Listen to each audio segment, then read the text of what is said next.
Let us get started. Hi, everyone. My name is Mary Brown, and I'm the guide manager at Alpine Ascents. Thanks for joining us for a deep dive into our mountaineering courses and how to set yourself up for success when you head back to school this summer.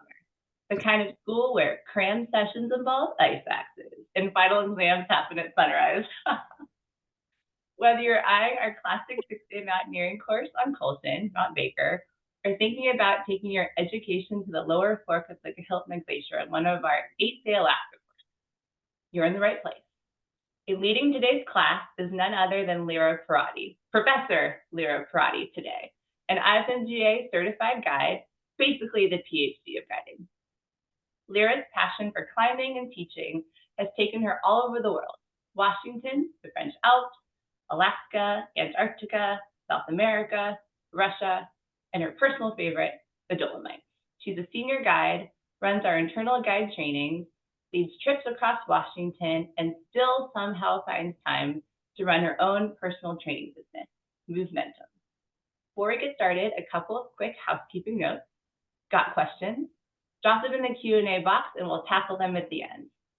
Keep an eye out on the chat for helpful links throughout the session. And while Lyra gets set up, let's get the chat rolling. If you're just coming in, drop your name, where you're tuning in from, and what you're hoping to learn in mountaineering school or during this webinar. Okay, let's get started. Lyra, over to you. Excellent, thank you. And actually, more and more, we are just like flip-flopping and splitting these webinars because the things that happen on the back end with guide manager extraordinaire over here, Mary Brown, it's quite remarkable. So the structures of things, the changes, the flow of events, and all of those things that respond to all of the factors at Alpine Ascents, which includes feedback from clients, from guides, dynamic, everything about what happens in the mountains, that ultimately largely comes back to Mary. And I would say most guides, most guides at Alpine Ascents would point to guide manager Mary Brown as the reason they keep coming back to Alpine Ascents. So here we are, running many, many webinars to have a resource for all of you to either come and ask some questions or to summarize, give a little Q&A, at least a little back and forth, at least between me and Mary, on like the common things that pertain to the topic at hand with the webinar. So for this one, we're looking at the mountaineering courses and how to prepare for them, because we find some themes and some questions. There's questions that we want to try to answer for those of you out there that are interested in the next one, trying to figure out the naming scheme. What do I do? What's next? What does this mean? And try to get ahead of some of those questions.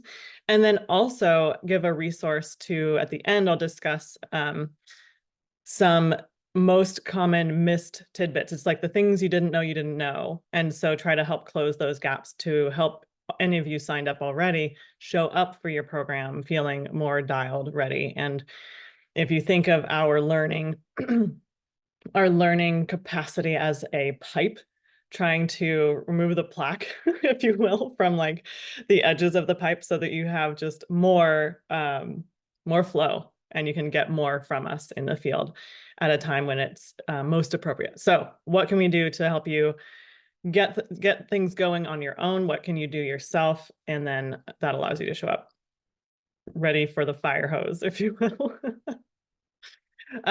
Cool. And looks like we have just about 11 folks here on the call. So that'll give us, we'll be a little more light on our feet. While I'm talking, it's hard for me to look at the chat, but Mary is really good at that.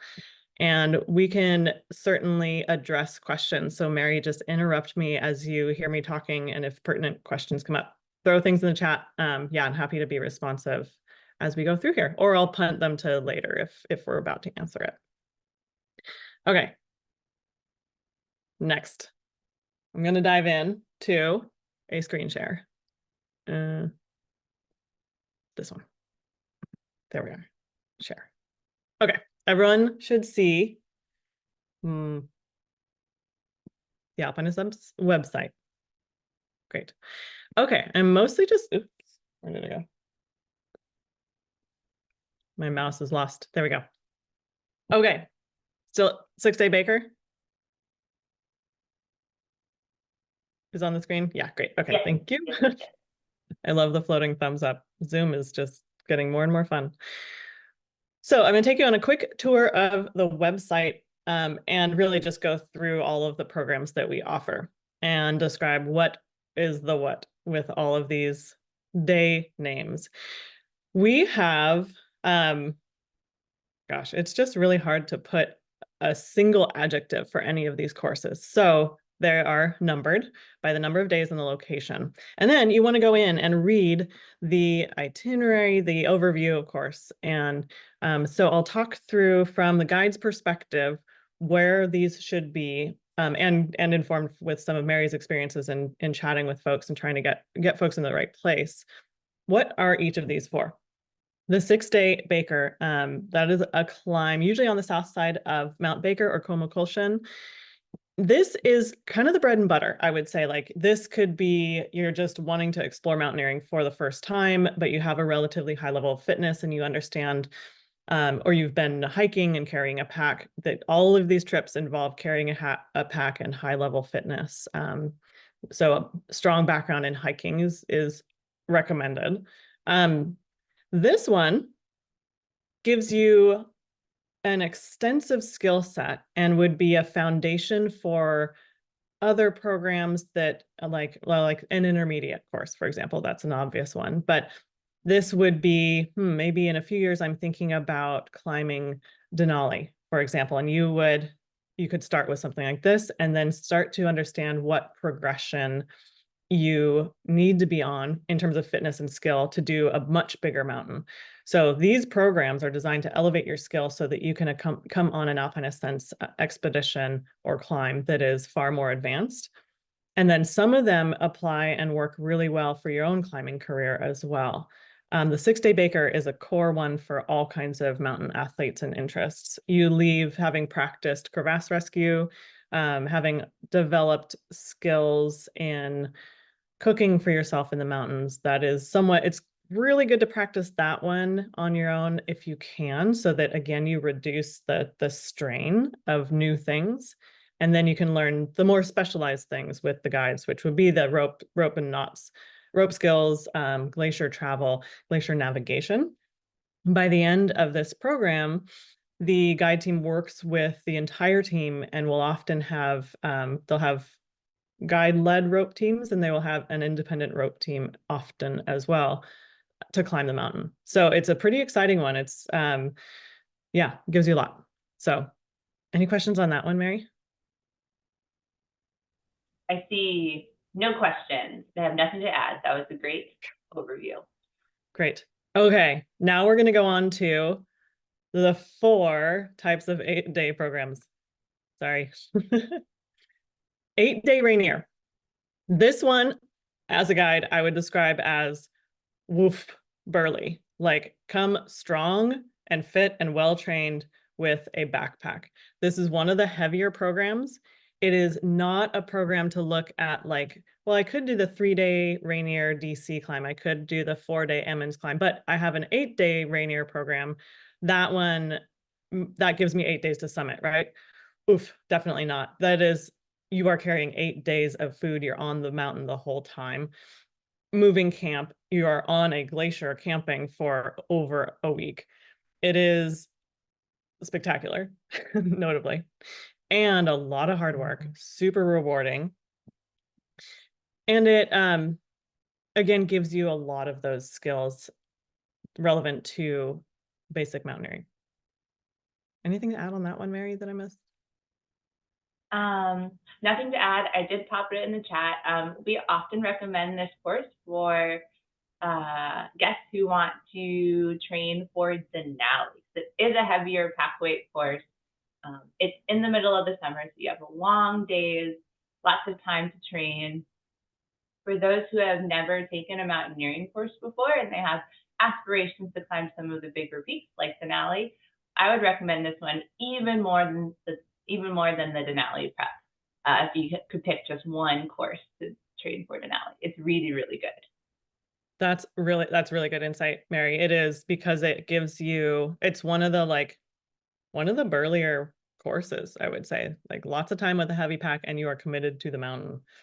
Cool. The Denali prep, why don't I go ahead and just jump to that one? The Denali prep is run usually in the winter in order to, let's see, look at our dates here. End of winter or spring, winter into early spring. The goal there is to try to expose people to really challenging weather in a relevant snowpack and mountain range. So trying to look at the fitness requirements, the burl factor, technical term there, required for something like Denali, and really drill crevasse rescue, the skill set that is absolutely required as baseline for every teammate to arrive upon arrival to a Denali climb. That one, because you're on the mountain for so long and there's so many dynamic factors in your team, you have to be really dialed with your independent or your individual skill sets. And that includes a level of crevasse rescue to expedite and be a strong teammate, because it's a big glacier, you're on it for a long time. Yeah, so that's a good couple of options there. The Denali prep notably is not the it is literally designed to get you ready for maybe climbing Denali that coming season or within the year. It's not the program for you to explore because you're curious about climbing Denali a few years down the road. That would take you back to a 6-day Baker, or an 8-day potentially as well. Does that seem about right, Mary? Yes, I would concur with that. The Denali prep is a great final course to take before a Denali, before Vincent, before a big cold weather expedition, to really refine your skill set, work on your self-care, get your shoveling muscles strong for those storms that come up on Denali. Figure out ins and outs of bringing a sled. Also work on self-care too. And it's also a great opportunity to test out your gear before you head up to Alaska. See if everything is working out for you, if you can make any sort of adjustment. And our Denali prep courses are almost always run by our Denali guides. So it's a great opportunity to ask questions, maybe even train with the person who'll be leading your expedition as well. There are such great programs. Getting back to that pipeline and that, or bandwidth, if you'll call it too, really can tamp down the extra stressors. Like we think of prepping for mountaineering and we think of fitness. You think of like your movement through the mountains, and it's easy to overlook the power of preparing your fluency with your gear and the weather and conditions. So the more comfortable you are, the easier you're going to have overall. There's this great quote from Scott Fisher, old mountain guide and climber. He said, it's not about the altitude, it's about the attitude. And if you prep all of the variety of things, that means at camp, you're not stressed about, oh my gosh, where does this skyline go again? Because you're used to the tent, then you've got more time to relax. You're efficient setting up camp, and you're horizontal, chilling out, enjoying the views, and you're like just calming your nervous system sooner and more. Enjoying it. Cool, good one there. Okay, let's go back to, that was the 8-day Rainier. 8-day Cascades Intermediate, totally different beast. This is a lot of alpine rock climbing. This is a great progression for those of you that might be on like the 5-day rock program to something more intermediate, or an 4-day alpine rock to something more intermediate. This is a cool one, very dynamic, a lot going on, and a lot of flexibility based on the team and conditions. So you're going to be doing, you can see this ridge here, you're going to be climbing things a lot like this to a summit with a day pack and camped at the base somewhere. So super cool program. A mountain guide favorite. You'll get your happiest guides on that one. 8-day Alaska mountaineering course. This one, and then there's an intermediate. Same day length or day count, different theme. These are basically just upping a level of technicality and skill. So progression there. If you are not sure where you're at with to get to the intermediate, a good thing to do is to talk to your guides that you've been with, reach out to the office. Certainly if you've been with one of the Alpine Ascents guides in the past, they probably sent you an email or somehow gave it to you, or feel free to reach out to the office to contact one of us as well. That can certainly help you find your next steps. And we keep extensive notes about how every single trip goes. And that's one of my favorite things about working at Alpine Ascents, is that we have information about what you've done with Alpine Ascents, the resumes you've come in with, and we can look to that and see. Then the office has also those notes of like, what did we do? How did this trip go? What have you done from our perspective? And that can help us direct you into programs as well. So a little wishy-washy on those 2 8-day Alaskas, but very cool programs. Anything else that I missed on that one, Mary? Oh, I don't think you missed anything. That 8-day Alaska courses are so fun. I did one back in 22. It's awesome. You fly into Denali base camp, set up your own little base camp, and it's just so beautiful. There's so much to climb. It's just a really inspiring landscape to learn foundational skills of mountaineering or take your foundational skills to the next level. Can't recommend it enough. Chef's kiss. I would do it again if they'd let me leave the office. They're spectacular. That 8-day, I've had people show up for that one because they were like, well, I'm curious about Denali, but I'm really intimidated. And so getting back to that like progression, sometimes just familiarizing yourself with a mountain range. Then if you want to climb Denali in a few years, but you've already flown on and done a week-long trip in the lower elevations around Denali Base Camp, that can really help. I've seen that be a really successful model for people in their progression. That gives you some crevasse rescue experience. You get to drill that a lot. You get used to traveling on a really big, intimidating glacier in amongst these massive peaks, and you tick off a bunch of other smaller climbs. But that's a really nice way to, again, prepare your, I'll speak to like nervous system again, literally, like what can you do to prepare yourself physically, mentally, and what else? Those are the main things. Spiritually, maybe getting to know a range and getting connected to what it feels like to be in the big mountains, and even just what it feels like to fly into base camp, because that can be plenty intimidating. Okay, the 9-day. That's not just one more day. This is a completely different format. So what this is a 6-day plus a 3-day. On the 6th day, it's usually on Mount Baker.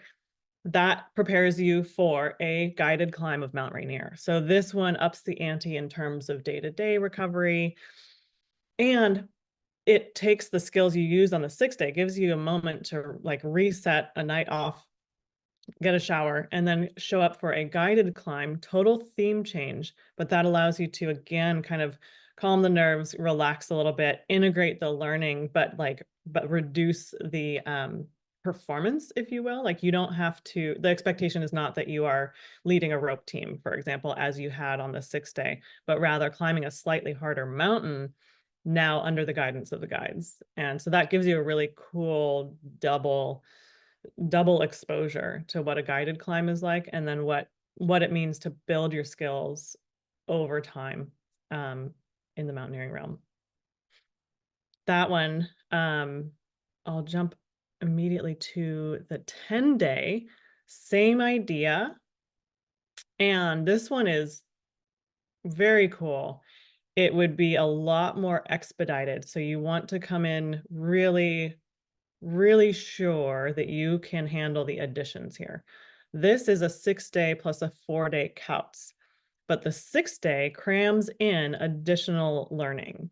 That additional learning has to do with ice climbing and movement skills. So you don't get as much time drilling the rope skills because you need to move immediately from 1 day of practicing rope skills and crevasse rescue into ice climbing movement and belaying and a whole bunch of stuff. So if you feel like, oof, that might be a lot, get into a climbing gym to learn and go for an intro belaying workshop, for example, and start doing some vertical movement just in a really simple, it doesn't need to be anything hard, but getting used to that more vertical environment, practicing knots. Those are huge things. And when people don't show up with that, we notice. Then other things to help, again, allow you to show up and have success on this program would be more food planning and prep. We'll talk more about that at the end. We have some notes for you on that. So more experience cooking for yourself out there, because you are completely in charge of your own existence. And on that course, that 6-day course program, you are just showing up for the skills, going back to camp and managing yourself entirely. So then you go to the 4-day, and that 4-day is one of the more challenging routes that we offer on Mount Rainier. And that one is the Couts, viewed here. It's a beautiful and stunning climb and a total burl. It's a great, great one. It gets tons of weather from the southwest because it's facing the southwest, and that's where all of our storms track from. You're going to be dealing with wind no matter what you do. You are going to be in a steeper pitched climbing environment, not just walking in glacier interval. So a lot more like legit climbing movement in a steeper environment.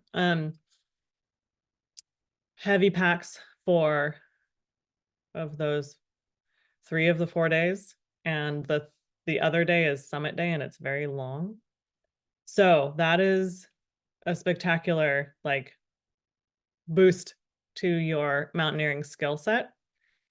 And you want to be sure that you come in having tended to all of the details so that you can really focus on the coaching that you'll get from the guides in movement to elevate skill there, and the skill sets involved with rope belaying, at times belaying, crevasse rescue, things like that. Yeah, enough on that one, I think. Thumbs up. That was excellent. Great. That one's definitely a highlight. 13-day, another guide favorite. This one tremendously nimble. You get to go into all kinds of alpine terrain, and that's going to be snow and rock. So mountaineering and alpine rock climbing included in this one, somewhat conditions dependent. I think of this one as similar to that 8-day intermediate I was talking about, but a little more introductory in nature. And so it has those additional days where you may be doing some objectives similar to that 8-day, but you don't have to start at an intermediate level to get there. And then it's a low ratio, and so you get to be paired with a team that is carefully matched and selected by the guides to meet each individual's objectives, abilities, and progression through almost 2 weeks of time together. So this is a really special one. Like lifelong connections made. It's a great one for those of you that are looking to develop yourself as a climber, and you have some partners, but you want to really up the ante for your personal climbing. Something that I know I personally enjoy a lot is when folks are on their own climbing trajectory and they see guides as as a resource to elevate them to the next level. And then they go and they practice and they climb things on their own with their friends and community. And then they come back to check in with guides for their next level and bumping up to different things. So the 13-day can be great for someone coming out of mountaineering, for example, that's done a lot of glacier walking and is like, I kind of want to like diversify my rope skills. So you're going to go into crevasse rescue, but also into more rock-centered mountaineering skills. Any questions on that one? I see no questions in the chat. 13-day course is great. A ton of variety. Yeah, I love the note that we got Adam Frost off of a 13-day back in the day. It's pretty charming. It is. It's an inspiring program. It can really be formative. Okay, the next ones I have, we talked about the Denali. The next one I have here is kind of a newer one, and love this one, 3-day alpine ice climbing course. It is so easy to access ice climbing in the summer in Washington, which is rad. It's on the lower seracs of the Coleman Glacier on the north side of Mount Baker, Komukolshan. And this program allows a really short walk into a beautiful base camp. Best sunsets in Washington, no joke.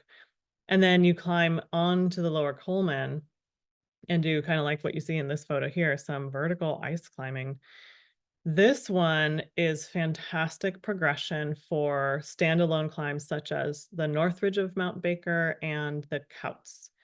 Those ones I find that like folks need to be really ready, super fit, and maybe some ice climbing skill helps because they're a lot of time. The Couts and that North Ridge of Baker, they're never overly steep, not over, not vertical ice, but you spend a lot of time in otherwise steep, snowy terrain, and having a little bit of a movement focus in your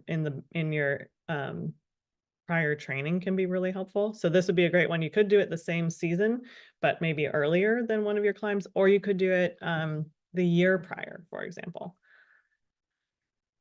Easier to sneak that into a long weekend or something too.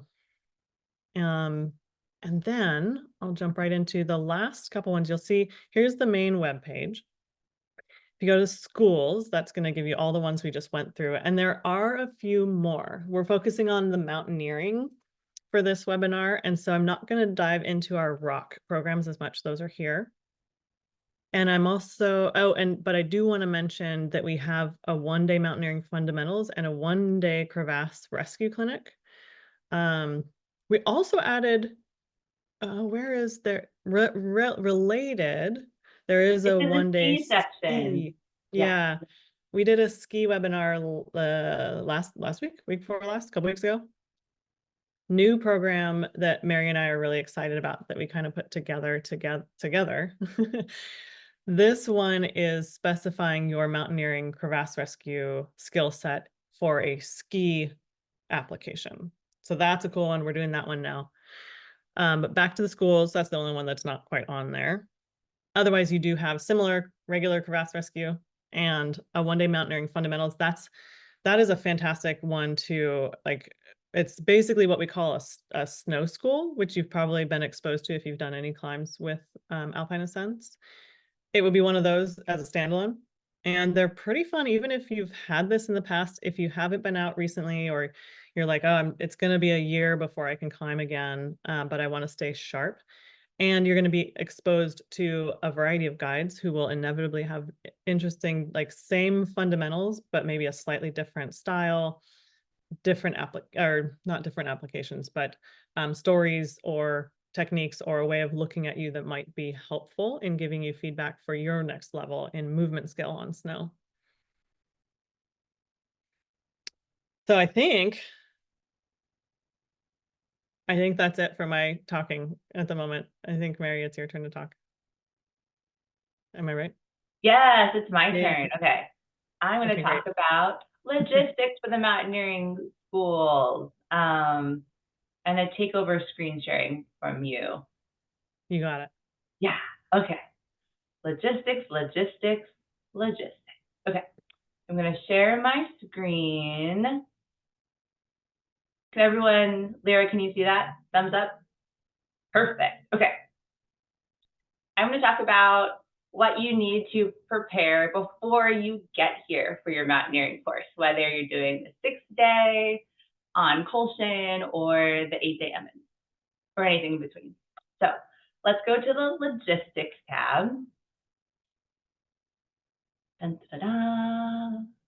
First thing to note, all of our mountaineering courses in Washington start with a gear check at our Seattle office at 6:30 in the morning. So the gear check, you bring all the gear on the gear list, minus your rental gear, which will pick up at the gear check. The gear department will pull all the rental gear in your correct sizes, and you'll have plenty of time to try it on, swap out sizes, pick up additional rental gear, and you'll pay for the rental gear at the conclusion of the gear check. Should also bring all of your food for your mountaineering course as well.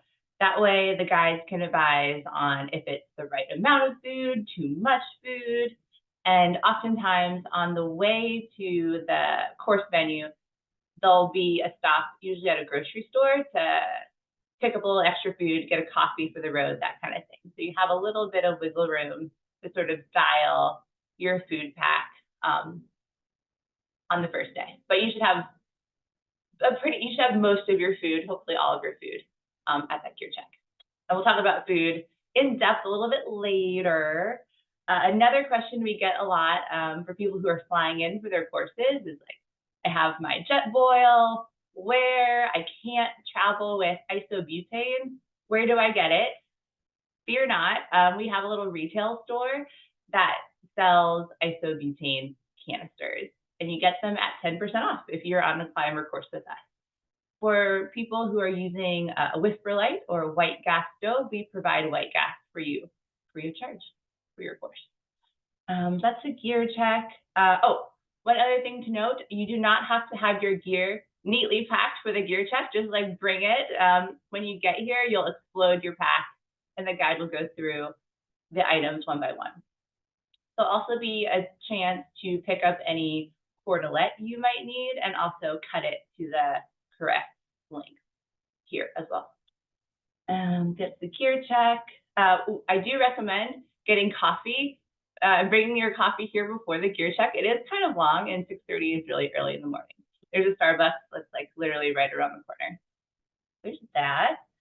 Transportation. For our mountaineering courses, we do provide transportation from our office to the trailhead. The guides will drive a big van. So we strongly recommend getting dropped off here in the morning because there's really not a lot of places or any places to leave your vehicle for 6 days on the streets of Seattle safely. You could probably get long-term parking, but it's going to be a little bit expensive. So try and get dropped off here. Or if you're flying in from someplace else, we do recommend getting a hotel in the area. If you go to lodging, you can see our recommended hotel, the Marqueen. It's about a block away, a block and a half away from our office. You can just roll out of bed in the morning and be on time to your 6:30 gear check. That's the night before and also the night that your course ends. That way, if you're delayed, if you get caught in Seattle traffic, you're not stressed out about trying to catch a flight. If you're doing one of the longer courses Lyra talked about, like the 9-day course where you spend the first 6 days on Baker and then the last 4 days on the 3-day on the Disappointment Cleaver, or the 10-day course, the first 6 days on Baker and the last 4 days on the Couch. On day 6 of the climb of the course, you'll come out of the field, come back to our office, and sort your gear, pick up some additional gear you'll need for Rainier, and that night you should have a hotel room secured as well. So the day before, the day you return, and then day 6 if you're on a long course. Let's see. Food, we have a lot of information about food and menu planning on our website, and including a video of my colleague and work best friend, Tara, sort of breaking down what you might need for a 6-day course. Lyra's going to talk about menu planning as well. But if you go to any of the mountaineering courses, it'll give you a breakdown of how many breakfasts you need, how many lunches, how many dinners. A common question we get is about lunch. People ask, oh, for lunch, should I bring something that I prepare, like, I don't know, a mountain house or something that requires a lot of, I don't know, maybe not a lot of preparation, but some preparation. Lunch tends to be a sort of you snack throughout the day affair. So like anything you eat between breakfast and when we stop for dinner. So something that's easy to eat on the go is good for lunch. Like bringing bagels and cream cheese, or pita and cheese, or like some of the other options we have listed here. Just things that are easy to maybe prep in the morning and then put in your pack, instead of like a meal you sit down and do. We'll talk more about that later. And gear list. This will be pretty similar for most of our mountaineering courses. A couple common questions we get are about tents. If you rent a tent, you can split that cost with someone else on the course. The tents are pretty heavy. They're 4-season tents. So we do recommend sharing a tent with someone. That way your pack is a little lighter. And for those of you who are brand new to mountaineering and are still getting the hang of things, and learning about some of the different terminology we have, like hard shell jacket, soft shell jacket, we do also have a gear lexicon under further resources. Very helpful. It will break down each piece of gear on any gear list, for any course or climb that we have. That was a weird way of saying it, but all the gear is on the gear lexicon, and it kind of breaks it down, like what's a buff, what's a sun hat, liner socks, what are they? So if you feel like you are still getting the hang of gear, the gear lexicon, super helpful. Another logistics type question that comes up is bathroom stuff. You're in the field for 6 days, 9 days, 10 days. Where do you go to the bathroom? For solid waste, you'll see on the gear list that we have wag bags. Where are they? They're at the very bottom. Wag bags, disposable waste kits. They're about yay big. You can use them for multiple deposits. Most people sort of budget 1 wag bag per every 1 to 2 days.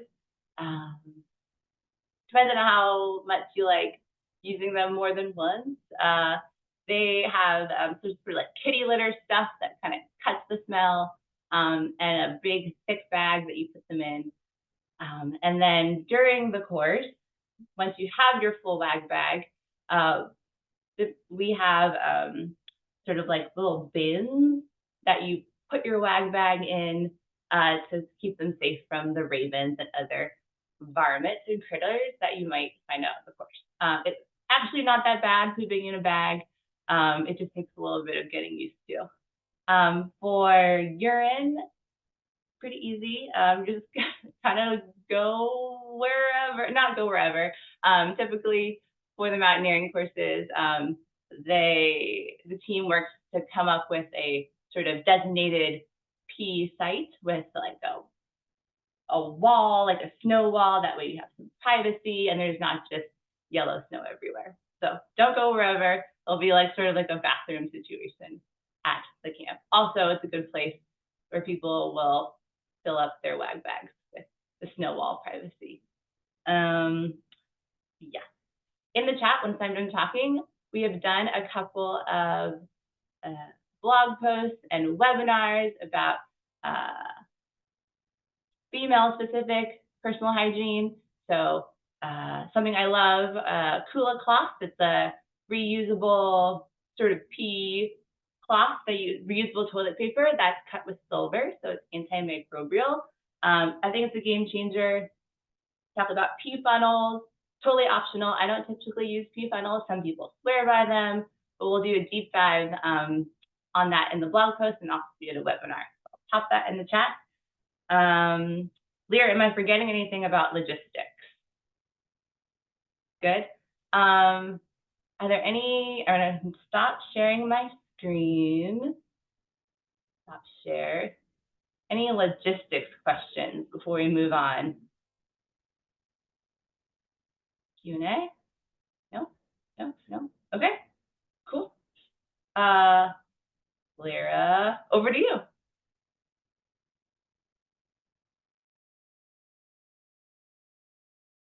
Great. All right, I'm ready.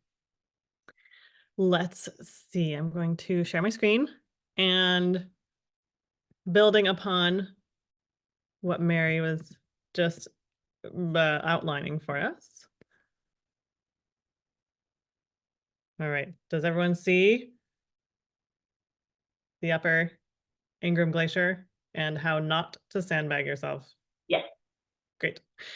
What is a sandbag other than a bag full of sand? A sandbag is a colloquialism in climbing. And if you bring that one to your next climbing course with your guide and you use it appropriately or in humor appropriately, you will get some good laughs. A sandbag would be anytime you advertise something as easier than it actually is. And that's a really common thing to do in climbing because things are so subjective that it might be, oh, that rock climb is 5'9", but it is known to feel much harder to the community. And so the person who graded it maybe climbed it the first time and said like, oh yeah, that's 5'9". He would, or he classic, there's a lot of, not a lot of women setting routes out proportionally, but that first ascent person might be dubbed a sandbagger, for example. So how not to sandbag yourself would be otherwise said, how to set yourself up for success and not make the climb more challenging than it already is. So getting back to that pipeline, how to open up your pipeline so you have all of your capacities to learn as much as possible and get everything you can out of your course, and then have a successful climb, weather and conditions allowing.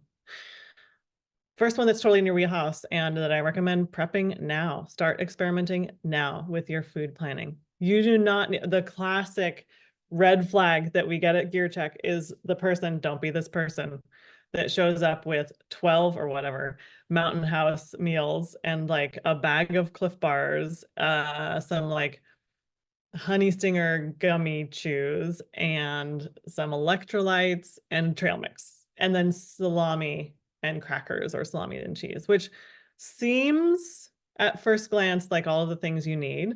And I mean, how many different things was that? I think I can count it on like one hand. You're going to get so bored of those things, even just after 3 to 5 days on a mountain. So mix it up. There is a lot, there's a lot that you can bring. Remember that you are likely to be on snow, and that means that there are some things that are fresher that are a good idea to bring. I will often bring some sort of a dip of sorts, like a cream cheesy kind of dip, and sturdy crackers or carrots or radishes, and that they're heavy. And when you eat real food that's actually hydrated, our bodies do a lot better. When you eat dehydrated food, it's strenuous. So it adds to the strain on your whole body system in your digestion. Fun fact,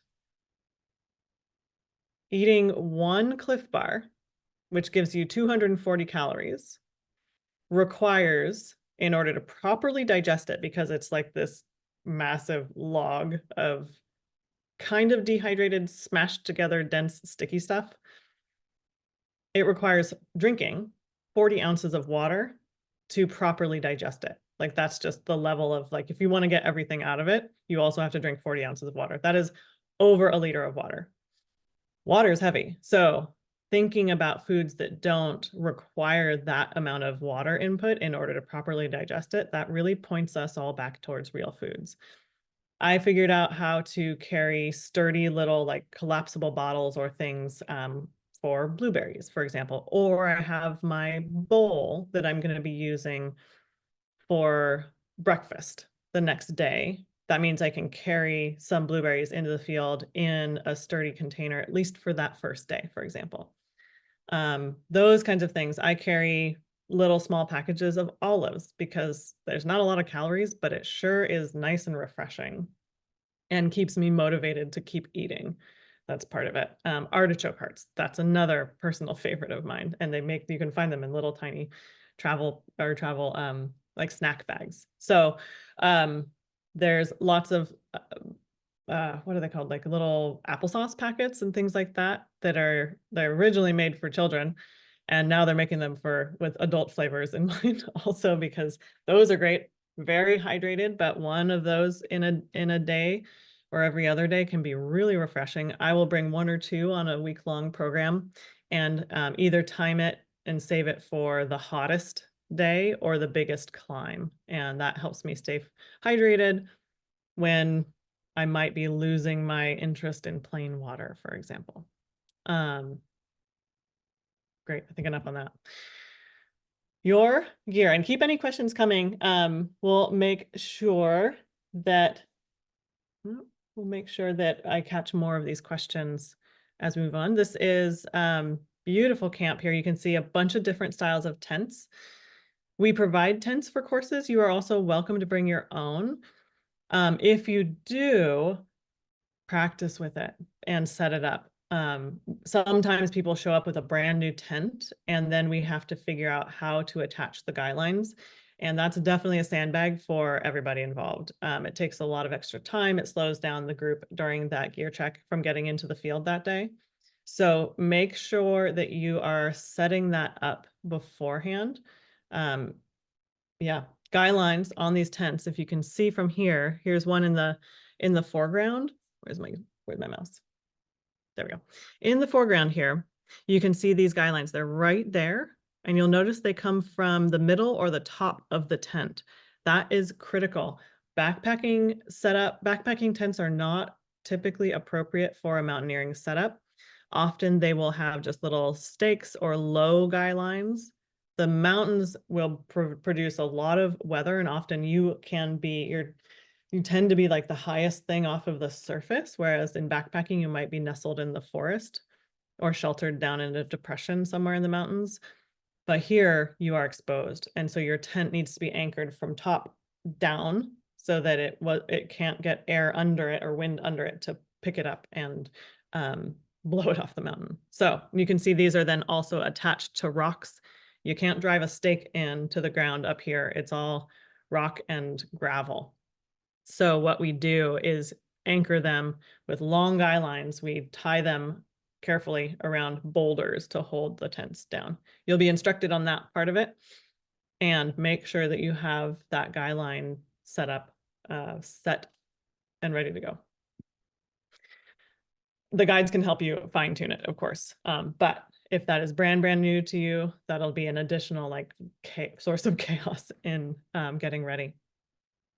Some basics about your gear. Just don't bring too much. The classic thing that has happened is, especially with ultralight backpacking becoming really popular, you can find all sorts of little gadgets and things and creature comforts that might be the one thing. I have all kinds, not all kinds of, but I definitely have a couple of things that are like my luxury items. I now carry, as I've gotten older, an inflatable pillow, sometimes 2, because I like to sleep on my side, and I have one for my knees. It's ridiculous, but good sleep is worth it. So I have added back some luxury items that just are totally worth it for my needs to be comfortable, sleeping outside, being outside for an amount of time.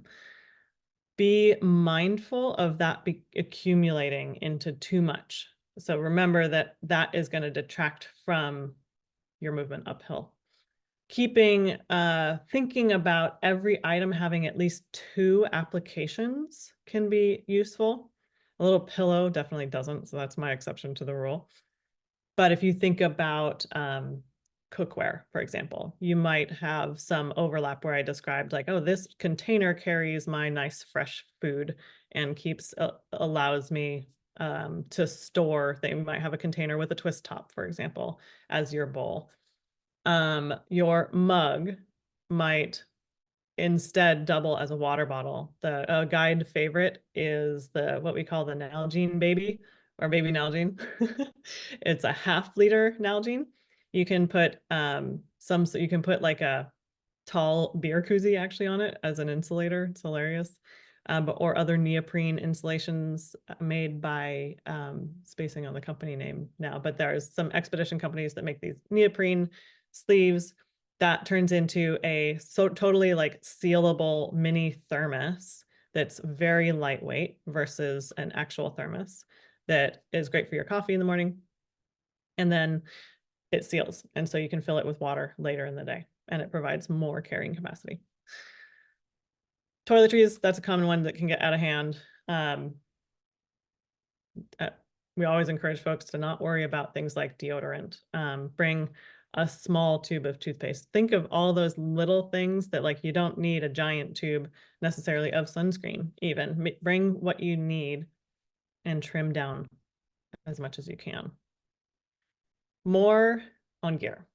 Under the theme of fiddly things, remember that pipeline that I keep talking about. If you have things that are really just like fiddly, you're going to be distracting yourself. And in other moments where you are tired, it's early in the morning, it's cold, the wind is blowing, there's snow in your face, you're trying to like find your goggles in your pack, and you have this water bladder that's like tangling up everything, and your gloves are on and you can't get through, and you like pull the rubber nipple off the front of the water bladder, and then now there's water going everywhere. You can tell I'm not a huge fan of water bladders. Don't get me started. They are all kinds of trouble, very specific applications, and mostly they are trouble. Every time I let one on a trip, there's a problem with it, guaranteed.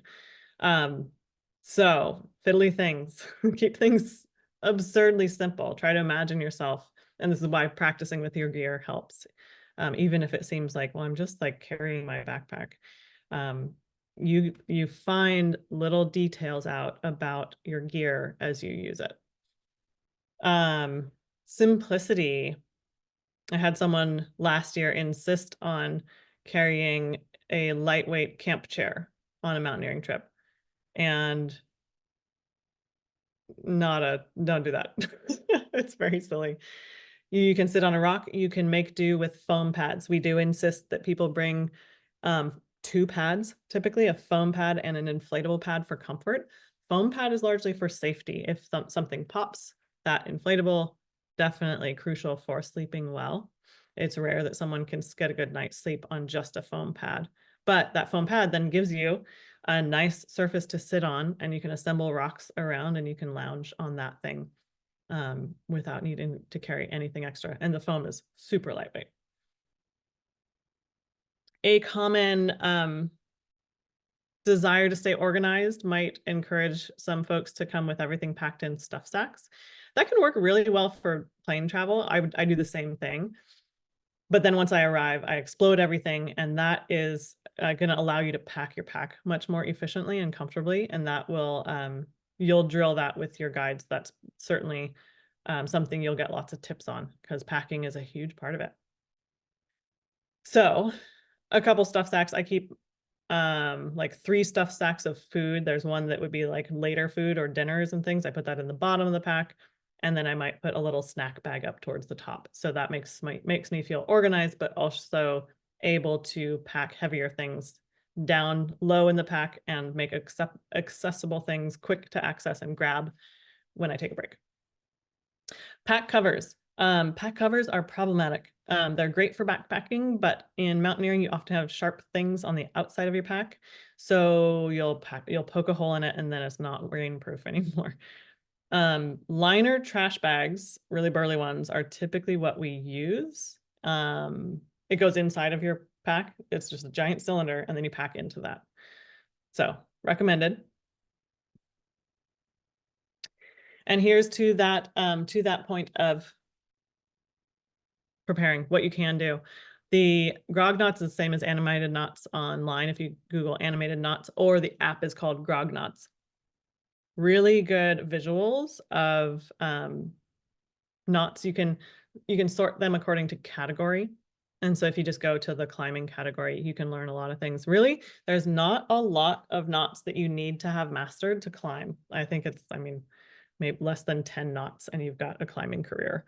Like, we're really quite simple, but having them practiced is great and will help you. When I was learning to climb, I kept a length of rope just near my bed at night. And every night I would tie another, I'd practice a couple knots that I was working on. And I noticed that my ability, something happened as I slept on it in the way that I was timing that I learned them really quickly. And it was just kind of a nice meditative way to learn. So find yourself like an arm's length of rope, and you can start practicing. Okay, we mentioned these already, but I'll revisit it. The common conundrums. These are like the things that stand out the most that Mary and I both talked about. The 8-day, something Mary's heard a lot from folks on the office end is like, oh, well, I thought it was just I had 8 days to summit Mount Rainier. As I've said already, this is probably one of our most strenuous courses, very heavy packs, and 8 full days out in the mountains. So there's certainly going to be physical rest days, but you are not going to have like a full reset. You're not going to come out of the mountains for a reset like you do on the 9-day, the 10-day, and the 13-day.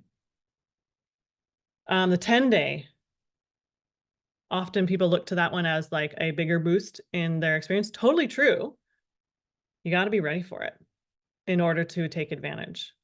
We have had people have to go home after the first 6-day portion because they were so beat up. It was their first time in the boots that they had just bought. They were just exhausted, taxed from being out for 6 days. They'd never been out for that long before. They'd maybe never slept on the ground before or snow. So any of those things, it doesn't mean that these things can't all be new to you, but if all of them are new, it's going to add up. So build in, especially with that 10-day, because the boost that you get, it is one of our most steep learning curves and rapid progressions, and most rewarding for those that can hang. You add in, as I mentioned, we were talking about all the courses, you add in a day of ice climbing, you just kind of like shoehorn that into the program in the 6-day progression. So if you have done a 6-day already, it's not redundant. You're going to be psyched. You're going to have review of skills that you learned on the 6-day and an addition of the ice climbing and an ability to focus on that. So can recommend that if you're oriented towards learning 1 year to the next, that would be a very cool one. And if it's, you have a long travel to come all the way out here and you want to take advantage of the amount of time, start with a 6-day. And then if you really want that boost and this is the kind of climbing you're interested in, that 10-day is very cool. Alternative would be 3-day alpine ice and a standalone Couts. That would be another great progression for skills. Okay, beautiful North Cascades. This is a view from the Fisher Chimneys. Very stunning. American Alps, you might call it. I've said these things already, but I'll just put it all in one place for you to look at. Practice with your actual equipment, pack your actual gear when training. Those athletes that have worked with me in my coaching side business hear this from me all the time. It pays off. Like practice the fiddly stuff. That's kind of what I'm getting at here. It also helps you to pack your pack in a way that it's going to feel on your back. And that just is one more thing that won't be different and surprising when you're in the field. So you may not have all the gear. You might be renting some stuff. Do what you can in order to add weight. You might have a jug of water. Well, maybe not a gallon, but like maybe some small little silicone bags of water. I don't often carry hard-sided water bottles anymore. I carry the collapsible ones. I love that I get the space back. In cold expeditions, they may not be appropriate, but for a lot of the Cascades climbing, they work really well. That's a nice sweet spot between the hydration bladder and the collapsibility. It just doesn't have that darn hose that drives me crazy. Then ask yourself if look at each item in your pack and say, okay, does that have at least 2 uses? Does that have 2 uses? If not, better be well worth it. So my pillows, yeah, probably worth it. In training, pack weight. Look at your course itinerary and what you want to prepare yourself for is the number of back-to-back heavy pack days specific to your program. Mimic that in your personal training progression and apply it often. This is something that I work with my clients on as well. I think it's a really important one. It's not something that you just want to have this strict linear progression, because you'll just kind of get stiff and less mobile. Carrying a heavy pack is not a heavy thing.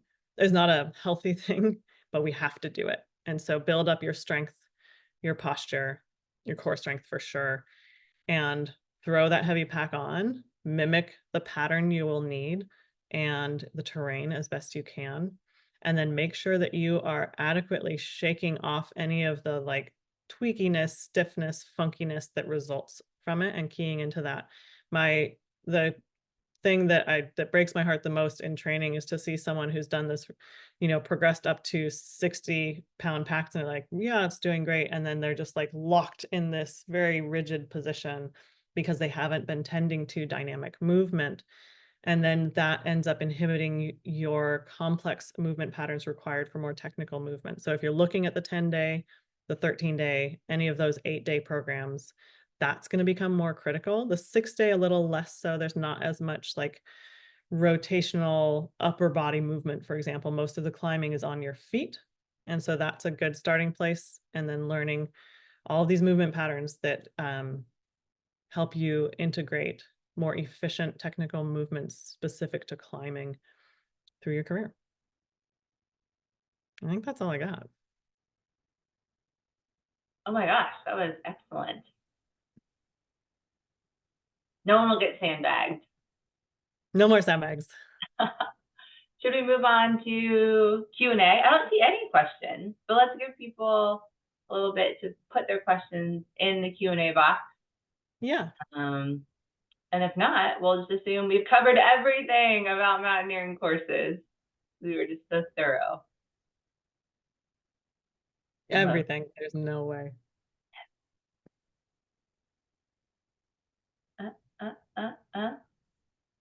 Going once, going twice, going 3 times. No questions. No Nailed. questions. Oh my gosh. Mary, the phones are going to be off the hook. Everyone's just going to call you directly. Very cool. Well, I guess let's wrap it up. This webinar has been recorded, so we'll post it on the Alpine Ascents blog in about a couple days, maybe a week, probably a couple days, so you can refer back to it later.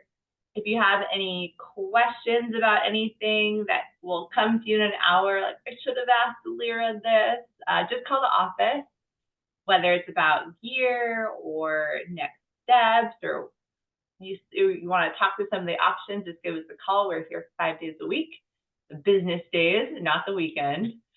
What else? I think that is it.